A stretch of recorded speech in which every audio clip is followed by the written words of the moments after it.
নমস্কার বন্ধুরা, আজ আমরা ঘুরে দেখব পূর্ব মেদিনীপুর জেলার তমলুক শহরের কিছু দর্শনীয় স্থান।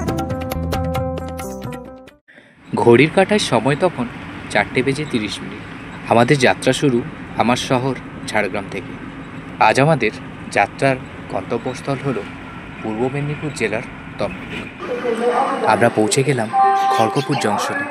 এখান থেকে আমাদের পাঁশকুড়ার উদ্দেশ্যে যাত্রা শুরু। সবাইকে শুভ সকাল। আমি এখন রয়েছি খড়গপুর স্টেশনে। আমাদের ট্রেন এখান থেকে 1A প্ল্যাটফর্ম থেকে 5:20 ছাড়বে। আমাদের ট্রেন দাঁড়িয়ে রয়েছে 1A প্ল্যাটফর্মে খড়গপুর টু হাওড়া, যার ছাড়ার সঠিক সময় হলো 5:20। অবশেষে আমাদের ট্রেন ছেড়ে দিয়েছে খড়গপুর স্টেশন। আপনাদের সঙ্গে দেখা হচ্ছে পাঁশকুড়া জংশনে গিয়ে।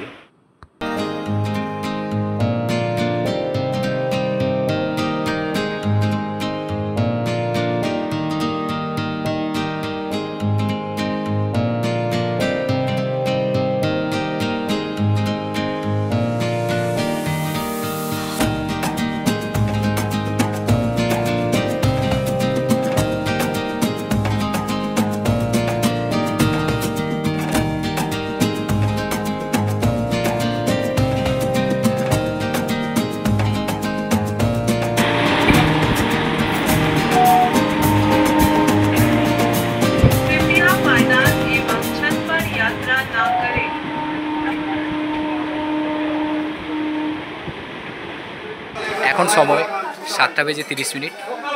আমরা পৌঁছালাম পাঁশকুড়া জংশন। এখান থেকে আমাদের পরের ট্রেন 7:40।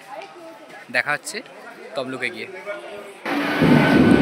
ঘন্টা দুয়ের বিলম্বের পর আমাদের ট্রেন এসে পৌঁছালো পাঁশকুড়া জংশন এবং এখান থেকে আমাদের পরবর্তী যাত্রাপথ শুরু হলো মা বর্গভীমা দেবীর উদ্দেশ্যে। আমরা পৌঁছালাম শহীদ মাতঙ্গিনী স্টেশনে। এখান থেকে মায়ের মন্দির যাওয়ার জন্য টোটো, অটো খুব স্বল্প মূল্যের বিনিময়ে আপনারা পেয়ে যাবেন। শহীদ মাতঙ্গিনী স্টেশনটি হলো তমলুক স্টেশনের ঠিক আগের স্টেশন। আমরা পৌঁছে গেলাম তমলুক শহরের অন্যতম আকর্ষণ 51 সতীপীঠের এক অন্যতম সতীপীঠ মা বর্গভীমা দেবীর মন্দিরে। বর্গভীমা বা ভীমরূপা মাতা বঙ্গদেশের পৌরাণিক তাম্রলিপ্ত জনপদের অধিষ্ঠাত্রী দেবী। তিনি হলেন মাতা কালিকার এক বিশিষ্ট রূপ, মতান্তরে উগ্রতারা।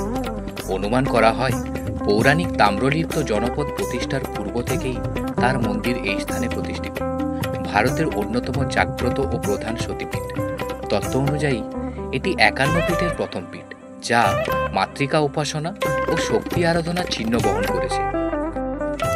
কথিত রয়েছে স্বাধীনতা আন্দোলনের সময় বাংলার বিপ্লবীরা দেবীর কাছে শপথ গ্রহণ করেছিলেন যে তারা ধর্মের পথে চলবে এবং বিপ্লবের মাধ্যমে মাতৃভূমিকে পরাধীনতার গ্লানি থেকে অন্ধকার মুক্ত করবেন। চলুন এই মন্দির সম্পর্কে স্থানীয়রা কি বলে তা দেখে নেওয়া যাক।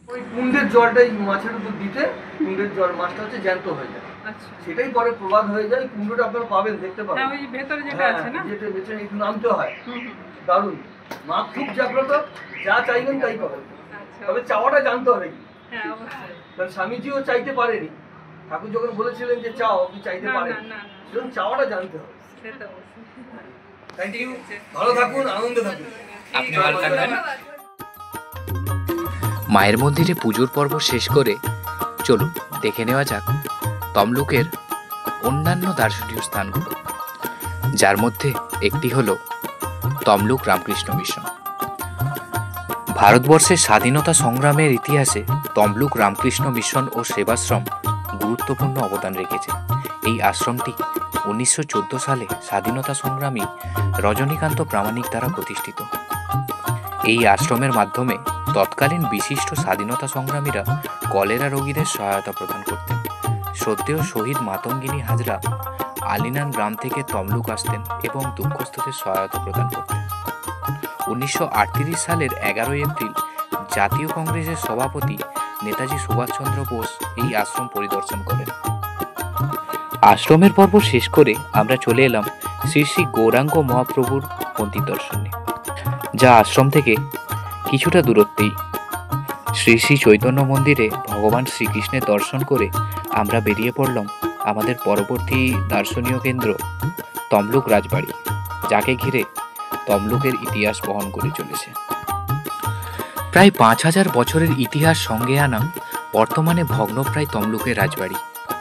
তখনকার রূপনারায়ণ নদীর তীরে অবস্থিত তাম্রলিপ্ত বন্দর, তার কিছু দূরেই ছিল তমলুকের রাজবাড়ি। এমনকি মহাভারতের প্রাচীন কাহিনীতেও এই রাজবাড়ির উল্লেখ পাওয়া যায়। দ্রৌপদীর স্বয়ম্বর সভায় তাম্রলিপ্ত রাজকুমার আমরধ্বজ উপস্থিত ছিলেন।